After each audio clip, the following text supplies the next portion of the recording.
Welcome to family cravings. ಎಲ್ಲರಿಗೂ ನಮಸ್ಕಾರ. ಇವತ್ತು ನಾವು ನೋಡೋಣ ರವಾ ಕೇಸರಿ ಹೇಗೆ ಮಾಡೋದಂತ.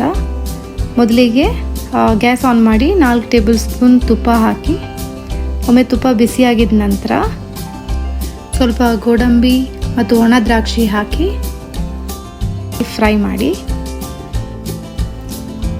ಒಮ್ಮೆ ಇದೆಲ್ಲ ಫ್ರೈ ಆಗಿದ ನಂತರ ಅದನ್ನು ಪಕ್ಕದಲ್ಲಿ ತೆಗೆದಿರಿ. ಇವಾಗ ಅದೇ ಪ್ಯಾನಲ್ಲಿ 1 ಕಪ್ ರವೆಯನ್ನು ಹಾಕಿ ಚೆನ್ನಾಗಿ ರವೆಯನ್ನು ಹುರ್ಕೊಳ್ಳಿ. ಹೀಗೆ ಹುರ್ಕೊಂಡು ಒಮ್ಮೆ ಅದು ರೋಸ್ಟ್ ಆದ ನಂತರ ಅದನ್ನು ಒಂದು ಪ್ಲೇಟಲ್ಲಿ ತೆಗೆದಿಟ್ಕೊಳ್ಳಿ. ಇವಾಗ ಅದೇ ಪ್ಯಾನಲ್ಲಿ 2 ಕಪ್ ನೀರನ್ನು ಹಾಕಿ ಕುದಿಸಿ, 1 ಕಪ್ಪಲ್ಲಿ 1 ರಿಂದ 2 ಟೇಬಲ್ ಸ್ಪೂನ್ ಹಾಲಿಗೆ 2 ರಿಂದ 3 ಡ್ರಾಪ್ಸ್ ಫುಡ್ ಕಲರ್ ಹಾಕಿ ಮಿಕ್ಸ್ ಮಾಡ್ಕೊಂಡು ಇಟ್ಕೊಳ್ಳಿ. ಫುಡ್ ಕಲರ್ ಬೇಡ ಅಂದರೆ ಕೇಸರಿ ಹಾಕೋಬೋದು. ಹೀಗೆ ನೀರಿಗೆ ಕುದಿ ಬಂದ ನಂತರ ರವೆಯನ್ನು ಸೇರಿಸಿ ಚೆನ್ನಾಗಿ ಲಮ್ಸ್ ಬರದಂತೆ ಮಿಕ್ಸ್ ಮಾಡಿಕೊಳ್ಳಿ. ಇದಕ್ಕೆ 3/4 ಕಪ್ಪಷ್ಟು ಸಕ್ಕರೆಯನ್ನು ಹಾಕಿ ಮಿಕ್ಸ್ ಮಾಡಿಕೊಳ್ಳಿ.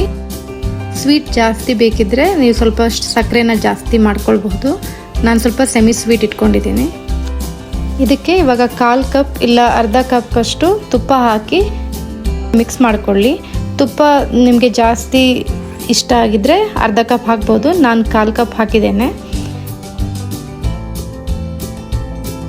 ಆಲ್ಮೋಸ್ಟ್ ನಮ್ಮದು ಕೇಸರಿ ರೆಡಿಯಾಗಿದೆ. ಇದಕ್ಕೆ ಕಲರ್ ಹಾಕ್ಕೊಂಡು ಮಿಕ್ಸ್ ಮಾಡಿ. ನೀವು ಕಲರ್ ಬೇಡ ಅಂದರೆ ಕೇಸರಿ ಹಾಕ್ಬೋದು. ಇದಕ್ಕೆ 1 ಟೀ ಸ್ಪೂನಷ್ಟು ಏಲಕ್ಕಿ ಪುಡಿ ಹಾಕಿ